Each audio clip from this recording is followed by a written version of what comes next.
may kondisyon liwasan ni naga imasa kaday hakbat ligo hapon. Ha? Unsa man ni nagahapon? Imasa lang? Wala maghapbat, wala maligo? Ha? Mamunas. Mahagutag sa dili udto hapon gabi bawal gyud na mangimasa hakbat ligo ha. Kay mapas mo tong lawas ha. Pasmado biya gyud imong lawas ha. Pasmado kayo ha. Basta kay mahagutag sa dili udto hapon gabi di kita pwede mangimasa hakbat ligo kay mapas mo tong lawas ana. Tawagan na niya pas mo sa kusog ha. Siguro namang gahi yung lawas. Yung diri o magtagbog may ka na dito ka sa mga rescuer. Sa mong gahe? Magtagbog may ka na pana siyang kamag kaya anak man tong kuwan. Ni kaging? Oo.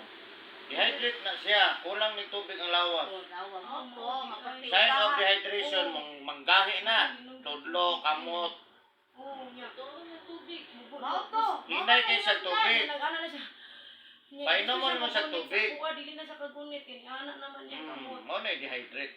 Gabang siya dito sa ambulansya. Dali ba? Magsod sa ambulansya. Ang bilangdag dito ang nari katong tanaw dali sila tanang Uhaw kaayo anang siya. kalingawan ba kung sa tong gabi unang isin. Nya, Napati lang kung gahas dito tunan mo bilangdag. dehydrate ni siya. Ito dito inong tubig day. Bahala wa tayong kahon. Basta makainom lang tag tubig. Naman na siya kato, tumbler. Mama to yung kanagamit sa eskwela kong tumbler. Bisin na ra sa balay sa kaulo ng tubig. Init ba yan? Ayaw, nag-init. Kaya maka-dehydrate pa nag-init. Siya tigin ng tubig. Kaya ako ma'am.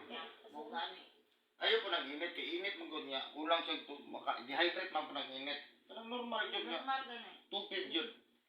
May lang nag-init o gabi Musayo kasi kadlawon. Bukod siguro na hindi ka may mag-utsyol na siya. Yang utsyol, ang sira. Sige na lang sa kuhan. Kumbaga sa kitang trabaho, wakay inom-inom tubig. Namusig siguro, mauna. Bright siguro ni kasi mag-module. Dili, siya nag-answer siyang tulog kay Sonya na nag-line pag siya lain. Pressure Wala siya. bright siya. Pressure kaya siya. Wala na lang siya.